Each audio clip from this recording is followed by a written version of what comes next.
You're live now. Okay. Welcome to. Let me send a request to somebody. Okay. There we go. All right. Welcome to the first official episode on the Burn the Wagon page. I'm going to have a guest on by the name of Sal Martinez, who I've had on before, who is part of the Manchester Point Arena reservation with the Beans. So yeah, he should be joining me soon. Hey Sal, what's up? Hey, what's up, man? How you doing today? Pretty good, pretty good. Thank you for joining me on this on my new page. Yeah, yeah, very cool. Yeah, trying to step my game up and do a couple different things. You didn't have work today, right? No, Nothing with the school board today. nope. Cool, and you're still loving that, obviously. I see you've been talking about it lately that you like doing that and stuff. Yeah, well, I'm definitely doing my civic duty. People voted me into this position back in geez, because next year's my last year, so then I would have to run for it again. And are you going to? Defend this. I think so. Yeah. No, I feel pretty confident that people still want me on the school board, so I might as well accommodate that need. But then at the same time too, it's like, I feel like I'm doing good. I feel like I'm doing some good on the school board. So That's good. And you oversee stuff for the whole elementary, preschool, and high school? yeah, over the over Point Arena schools over at Arena Union Elementary School and the Point Arena High School. Okay, Mm-hmm. cool. That's cool, Yep. man. Seems like a lot of work. Do you Mm-hmm. have to travel ever after for any of that? No, no real traveling, except unless like we want to go to like or one of us or some of us want to go to like a training, which is hosted by CSBA, California School Boards Association. That's cool. Yeah, for like they have like a 3-day thing where you get introduced to being like either like a returning school board member or a new school board member, and then they have like 3 days worth of like different kinds of sessions that you can join. And uh, my favorite ones that I can remember is like joining the do's and don'ts in a school board meeting. Um, and like what was it? This one about getting a program going for immersion, language immersion. Like if you want like Cantonese to be like to be like the foundation for a classroom, that like you can. If you wanted Spanish to be that way too, you can. It's just a matter of getting community investment and how to put in that work. And it was really good. It was really good actually seeing that stuff. So, because definitely what I was keeping in mind is like was the district's EL kids or ELL students, Hmm. the English language learners, and trying to learn some stuff on like how can we improve those numbers, because yeah, right now it's like the EL students, the English learners are performing low. They have a low performance rate, and that they need a lot of extra help, which that should only be focused on the within our district, but it should definitely, but it's a statewide thing. Um, but but that's no excuse for us not putting in the time to uh, helping improve those numbers or even improve the lives of English learners, because it's like when teachers said that they worked here in the district long enough to hear the same conversation come up about the Yale students like back in the 70s and 80s. Hmm. So it's like, over the years, it's like, well, dude, like, how, like, who's dropping the ball here? Yeah. So What's the reason that we're having to have the conversation over again? yeah, it's, well, admittedly, they just didn't focus on it Yeah. They're just, in the past. They just didn't focus. Like, even thinking back, like when I was going to school, yeah, they didn't think about it much because, the attitude is that if you talk English enough to them, that eventually they'll start speaking it. But it's like, but at the same time, it's like it goes back to assimilation. It goes back to uh, loss of language, which in turn is loss of culture, loss of identity, and you know, we need to definitely like rethink education in terms of not thinking like that, like where it's like you're in this country, you need to speak English and stuff, and it's just like that's not right. We're not here to. I feel like as people who care about each and every student in this district, that I feel that our district uh, should not be about or should not approach education in that fashion of like assimilate or not be successful. yeah, That's not right. you're Yeah. absolutely right. And a lot of the times I feel like our education system is kind of geared towards, if you're already looked at as upon like a smart kid, or you succeed in this style of school, then they kind of focus on those kids and those kids only. So if you're like the smart kid, and you're succeeding, and they usually focus on those kids, I've learned. But hopefully it'll start shifting towards the other way, and like you said, start focusing more on the ELS kids and stuff like that. But you talked about assimilation and losing culture, and recently we had Halloween yesterday, so I kind of wanted to ask, and this has been a big discussion in people using costumes of native costumes. So I just wanted to see your thoughts and your opinions on that.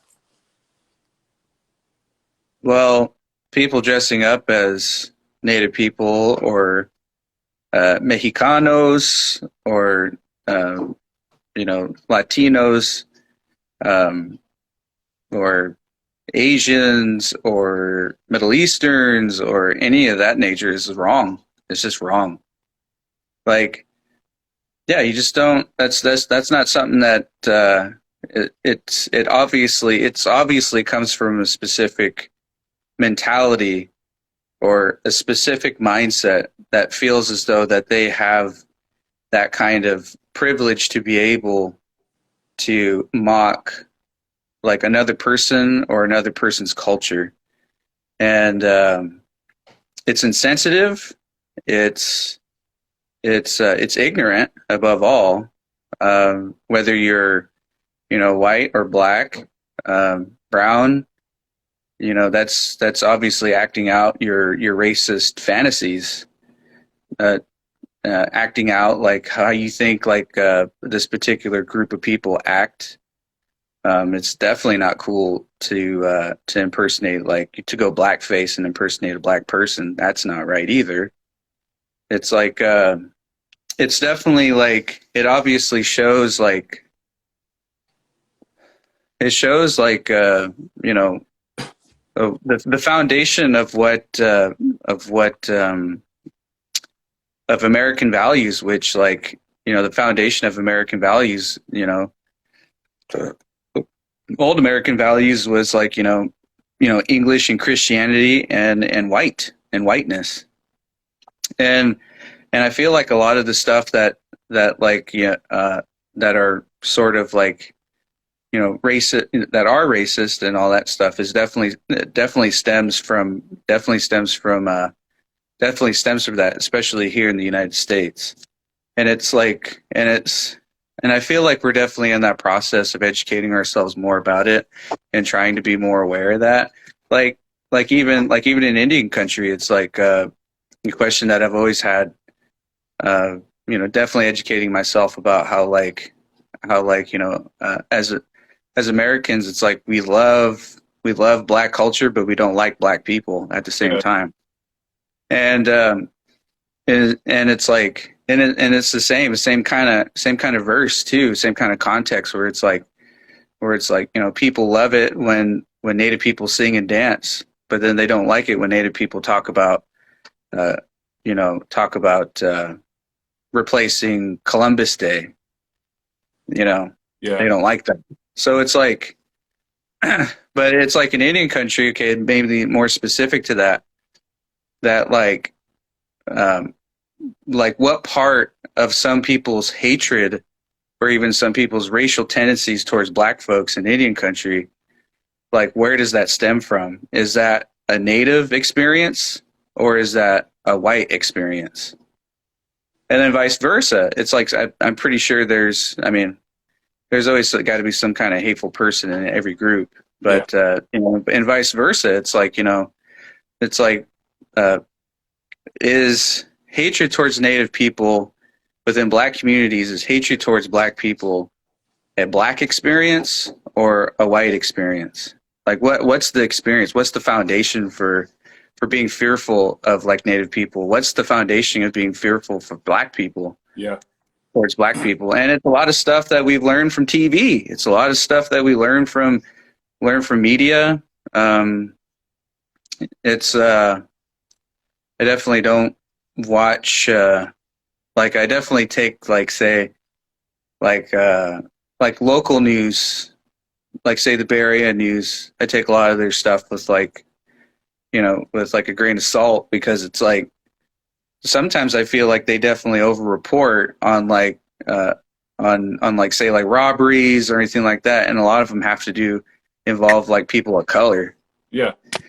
And I feel like say that's where probably like that anti-blackness comes from, like within Indian country, or even then. I mean, these are hypotheticals, of course. That's all I'm saying.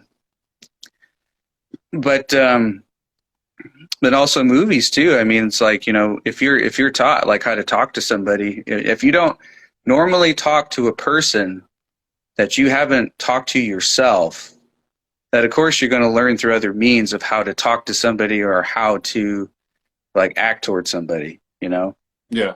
And it's we have like a long ways to go, I feel like, still, but I feel like it's definitely like more voice to, including more people of color in the Oscars. What was it? Some other stuff about The Met Gala. There's a native model on the Met Gala recently too. Getting represented way more lately. Yeah, Quanah Chasing Horse. Yeah, that's right. So yeah, so there's definitely like moves from, I'd say like definitely like a newer generation that are continuing that pursuit towards equality, pursuit towards equity, especially in their entertainment business. That it is definitely seems like brighter, but we still have a ways to go in actually trying to seek equity, and then having like people's stories heard, and even being able to not feel so canceled, because I feel like people who scream like cancel culture, it's just like those are those people come from the very culture that canceled for like, gosh, for like over 100 years, canceling people left and right. Like, they want to talk about like having not being able to talk about not being able to make jokes about trans people or anything like that. It's just like, well, back in 1883, Congress enacted a thing where Congress enacted the the Code of Indian Offenses, where it didn't allow Native people to practice culture, practice their religion, or speak their language, and if they were caught, they would have to serve prison time. Yeah. So it's like, you want to talk about canceled, you have no freaking idea. Yeah, and that was Like that was that's why we're speaking English today, dude. It's because of that kind of shit. So you want to say it's like oh I can't say this, can't say that. Nah, man, it's like we could do a lot of stuff, but I don't know.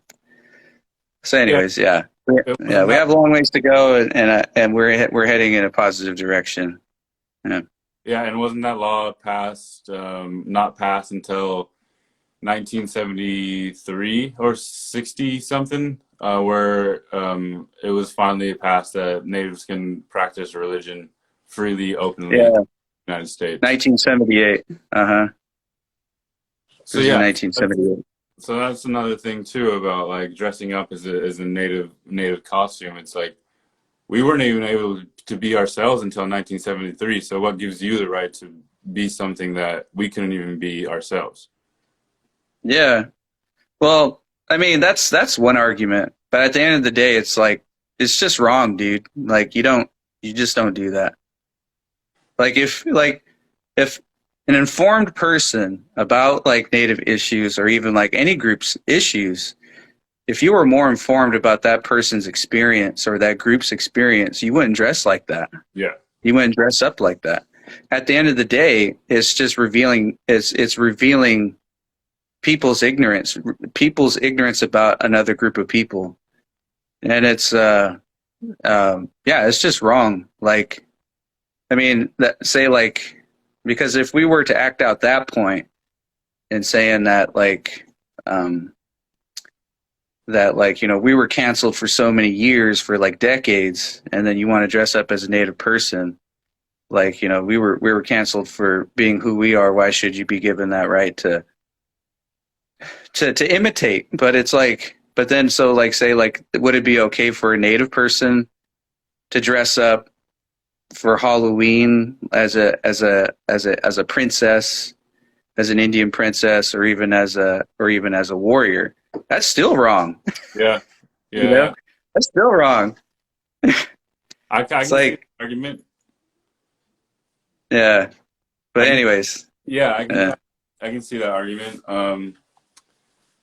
Yeah, I've never ran into that, honestly, where I've seen a native out and about on Halloween dressed up in attire they would. yeah, I haven't seen it personally, but I've seen it on Facebook. I've seen it in other like native pages, or even like say like somebody posting screenshots from a post where it is a native person showing like either themselves dressed up as an Indian princess or an Indian warrior, or as what you call it, or their kids having their kids dress up as an Indian princess or an Indian warrior. And in the conversation, people are saying, that's just wrong, and they're just like, well, they're native and they could dress like that, and it's native people supporting that.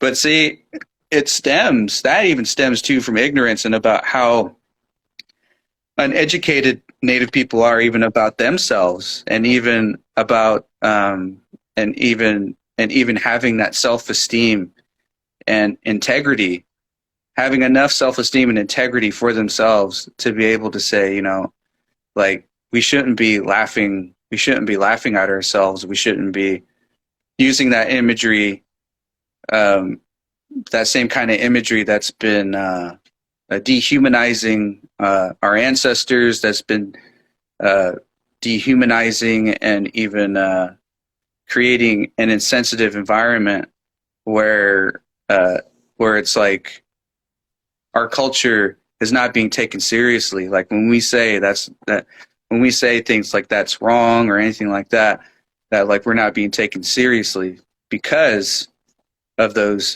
types of things. Yeah, definitely. And the next question I kind of wanted to talk about is, and you've been pretty vocal about this on Facebook, is land back because the tribe recently bought some land up in Point Arena, and I want to see just what land back means to you because this is a phrase that's all over the place, and I don't think people really initially like understand what that means, and I just wanted to see what that means to you personally. Hmm. I haven't quite heard that. I haven't quite heard like from anybody that actually. I mean, do you have like a pretty good consensus as to like what are people thinking about when they see land back? People just don't really understand what it means because they think they're going to be uprooted and moved out and put to the side and have to go back to whatever country they came from because that's just a one thing that I've heard. But I mean, I think people just don't really know what it means. Mm. Yeah, I mean, like say in our situation, like we purchased. It started out with like with where the tribe purchased bit of property like up the road from here, and then now the tribe purchased the acreage that included those 8 homes there and stuff like that. But say like in our case, that or like even what the tribe is doing, that that in the tribe's case, like land back for us is like is economic stability, is creating more. It's creating more of a stable, creating more economical stability and flexibility to be able to create and build, because we haven't had that for because we haven't had that for a long time. I mean, like I think our latest, I think the tribe's major move was developing the casino and employing like 40 plus people. So it's like, so that's definitely a plus, and but like it's always beneficial to have more land. I understand that there was even some people, like even on my page, that was saying, or one person that was saying that like about putting the land into trust and that how long that's going to take. And I mean, aside from me pretty much questioning, like how do you suspect that that's like even part of the conversation?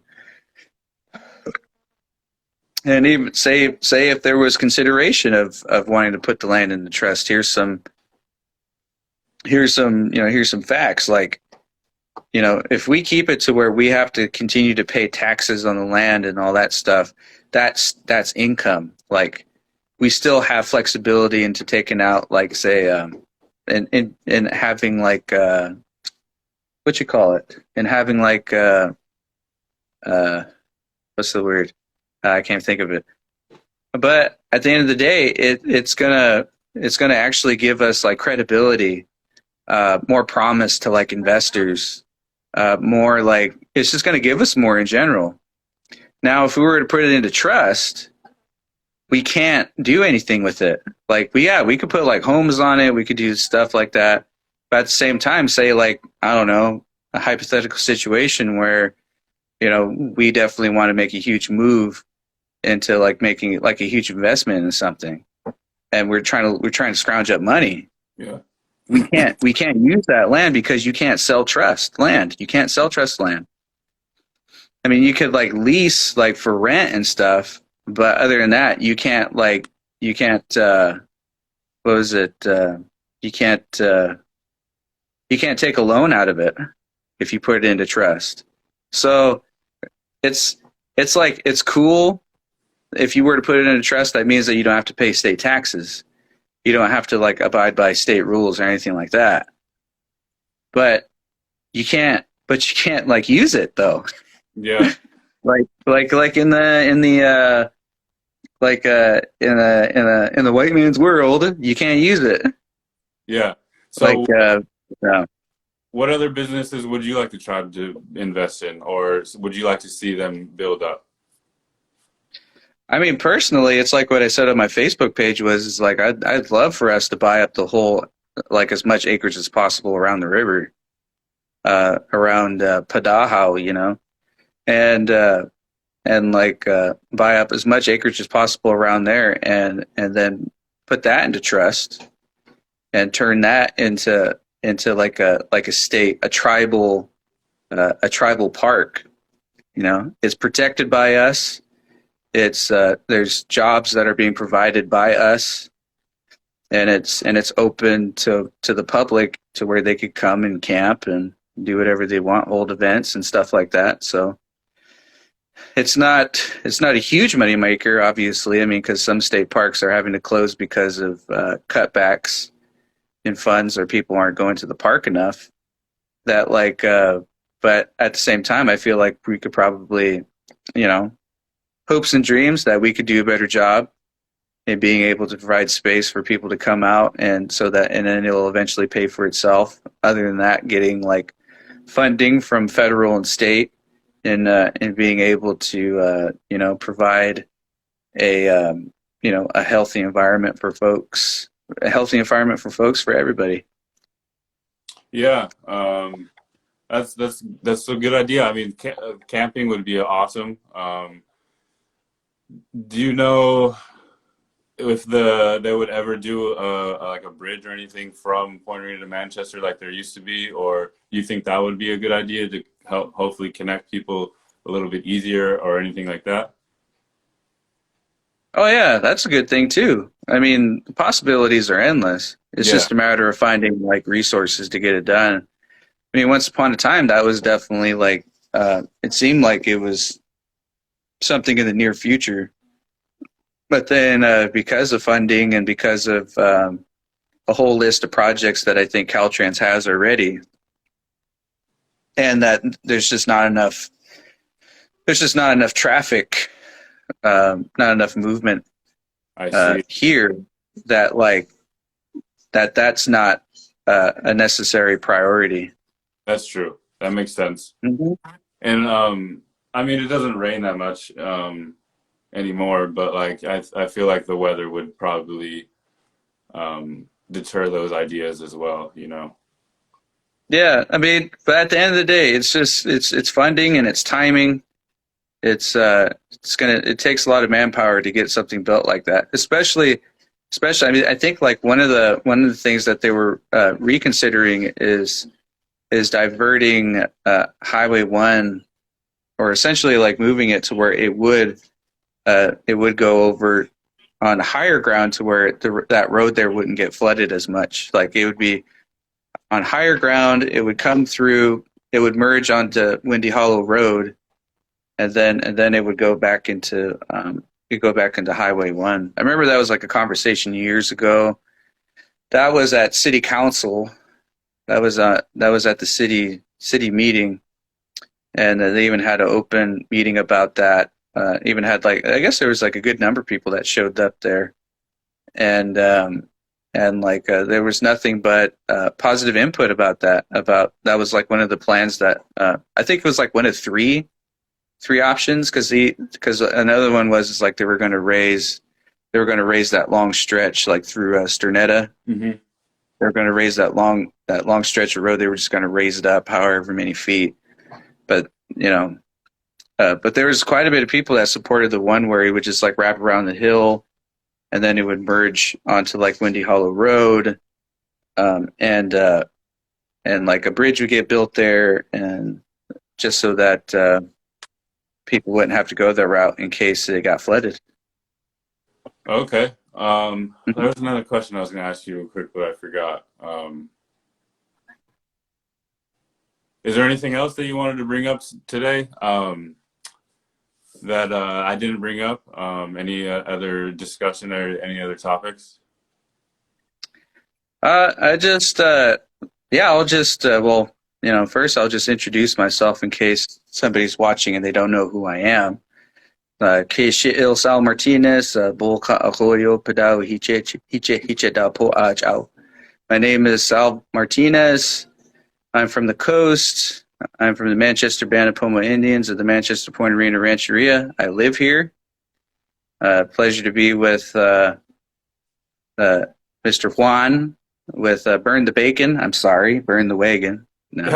Hi, And the horse said that the other day too when I was up. I know, I seen that and I was just like, oh, that's cold. Yeah, no, pleasure to be here with you, and you know, having this conversation, and yeah, just talking about various things, and definitely like what you're doing, and definitely need to create more outlets for Native voices.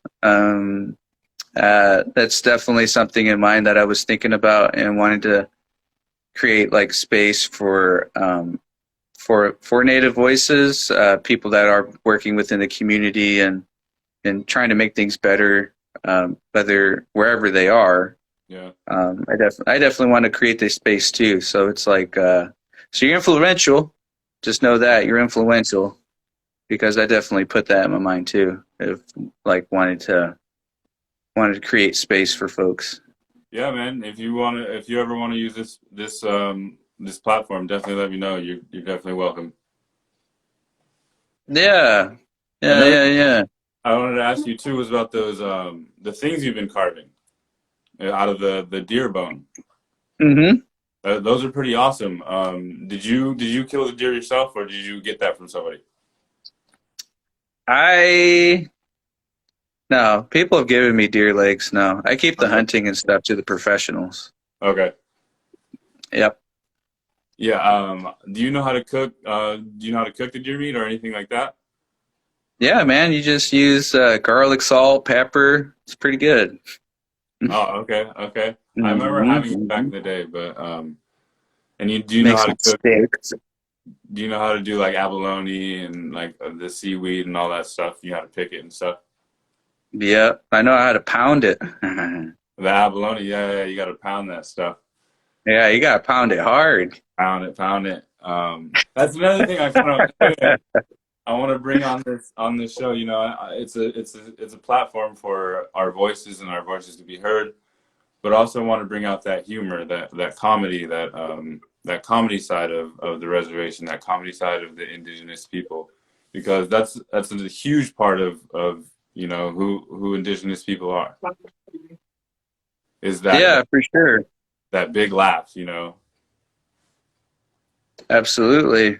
Yeah, it's definitely all about laughter. I mean, it's like I tell people that that one of the key components to Native people survival and resilience was laughter, and still is. I mean, people definitely use laughter in trying to make light of what's going on around them and stuff like that. I mean, sometimes some of that laughter stems from some pretty harsh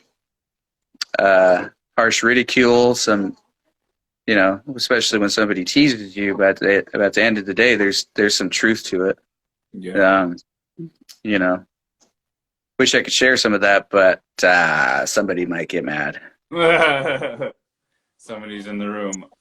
And another thing, Well, well, hi- that's not so much they're in the room, but if they were in this room, if they were in this room with me, they would get upset. So that's why I don't want to say it. and another Hmm. thing, I was talking to Haim about up there too is mental health, and I think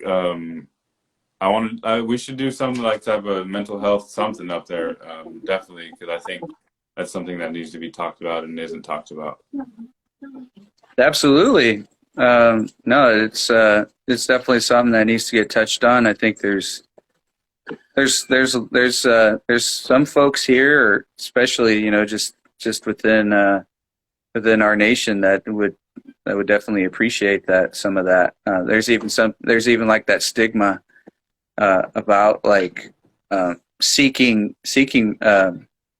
help from mental health services. That is negative. That it's like if you're seeking to go talk to somebody, a psychiatrist, that's definitely looked upon in a negative light, where people would say like, "What do you think you're crazy?" or "Do you think I'm crazy? That's why you're telling me that I need to go talk to somebody." It's just like, no, it should be like like it should be just a means to where it's like, if you really want to get better, if you really want to say like, if you have some anger issues that you need to deal with, like you should definitely seek out some of that help. It's not, but again, back to, there's just this negative stigma around that, where Yeah, it's just like, if you're seeking out help, it's like, like I'm weak, or are you trying to say I'm weak? Like that's just, no, it's yeah, like, it should be just as easy as like you go into your medicine cabinet. If you have a headache, you go to your medicine cabinet to get Tylenol. It should be just as accepting as that. Yeah. You know, We need to teach that it's a sign of strength to be able to ask for help. To hold it in is like, I don't know. You shouldn't hold it in. Whatever it may be, whatever you maybe want to talk about. You know what I mean? But we should teach bringing it out and talking about it is strength. And a good thing. And Heim says, "You don't know my life." yeah, I know. I've seen that. So he's just It's in there like, messing around. don't make me, don't make me. He's just, he's just messing around. But yeah, that's what I love is that humor, and we need to bring that back. We need to bring mental awareness to our neighborhoods. We need to, yeah, like you said earlier, we're on a positive direction. Hopefully, we can continue this positivity into the future, and yeah, and pass it on to generations to come. No, I think we're still pretty funny. It's just a matter of more people understanding that and actually seeing our humanity and us not being afraid to share that humanity with some folks that that are willing to listen and also laugh with us. It's Yeah, just a matter of us being able to let people into that because I feel like, yeah, man, Native people are funny. Native people are hella funny. No matter yeah, where you yeah, go, Native people are funny. You go to Alaska, Native people are hella funny up there. You go to yeah, yeah, Canada, they're funny there too. It's like they're just funny everywhere. Mm-hmm. yeah. I've just seen some funny natives on TikTok. It's hilarious.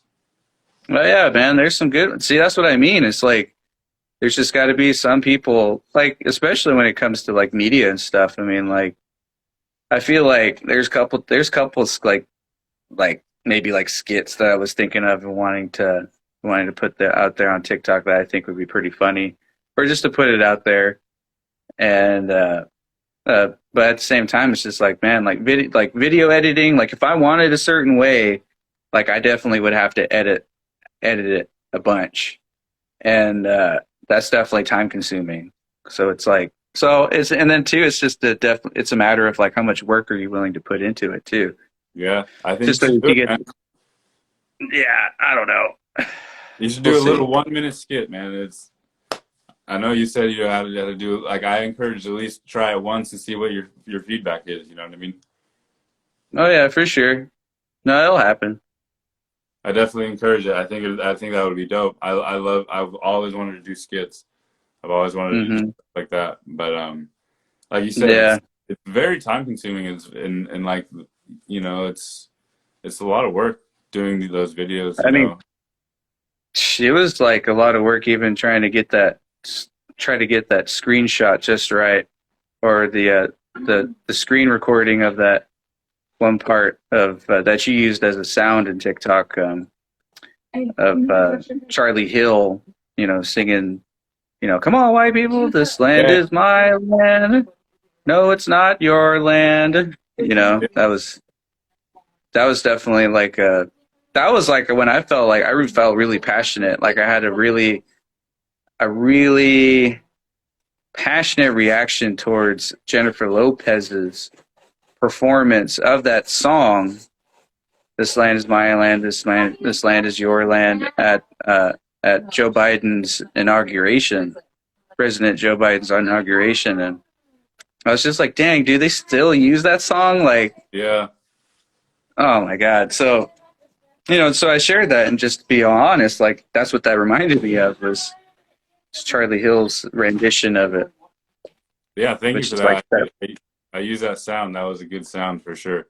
And that was But spot. but that's the only time where actually like, and I got some good feedback from that, and got made some people mad too. But that was a good thing.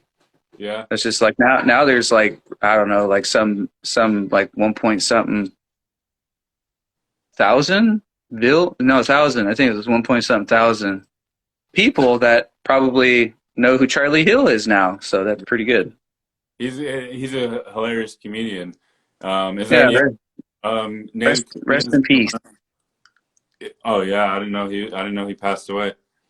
Yeah, rest in peace. Yeah, he passed away a couple of years ago. Do you know where he was from? He was Oneida, but I'm not sure where he was from though. No, Okay.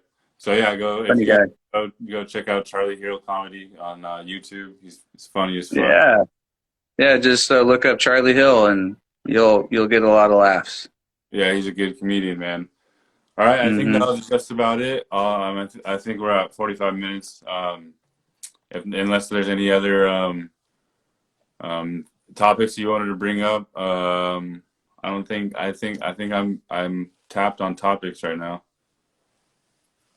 Yeah, how was work today? It was good, man. It was another day. It was a rainy day. Um, honestly, it was not that busy. So, and we were overstaffed, so it was cool, man. So, I was looking forward to this. So, I was just trying to come up with topics and stuff like that for the day. Um, Oh, yeah. did a lot of heavy lifting.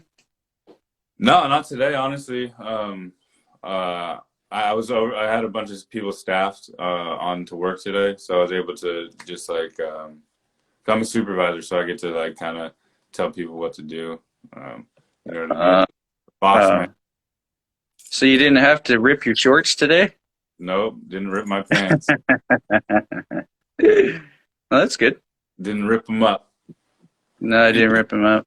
everyone That's survived good. the flood up there. Nobody. Oh, I seen one person got stuck in the rain. Yes, we're fine. And to talk on one of the comments in my post about the new property. No, there's no old folks, there's no elders swimming in the flood. That was ridiculous. Why would anybody be swimming in the flood? Yeah. I seen horse down there swimming in the flood on some pictures, but that was Yeah. It's funny stuff, dude. It's funny stuff. we got stuck. Man, that sucks. Yeah, that does suck. All right. Anyways, Thank you for yeah, joining me. that's all I have to say. Muleham. That's all I have to say. That's Mule Hum. Yeah, muleham. Mule Hum. That is the end. That's what that means. That is the end. That is the end. Yeah, yeah. Horse was. I think Horse was down there walking through the. I'm talking to somebody's comment. Horse was down there walking through the flood. But yeah. You saw no horse, did it? Say, uh, don't be shamed. That was legendary. oh, he was getting everybody through. Not just kidding. That's right. You're a legend. You're a legend now. The flood legend. All right, guys. Thank you Hmm. everybody that joined. If anybody wants to join me, definitely tap in. Thank you, Sal, for joining me. Yeah, I'll see you when I see you. All right, man. Yeah, take her easy. All right, thank you. See ya. All right, later. All right, you can go there. All right, guys. Thank you for joining me. Peace out, Haim. Later, Kimberly. What up, Tyree? Thank you guys for joining me. Thank you, everybody up here, too. If anybody wants to tap in and have a discussion, definitely let me know. If you know anybody that wants to tap in and have a discussion, let them know, and we'll connect. So thank you guys. Peace, love, and happiness.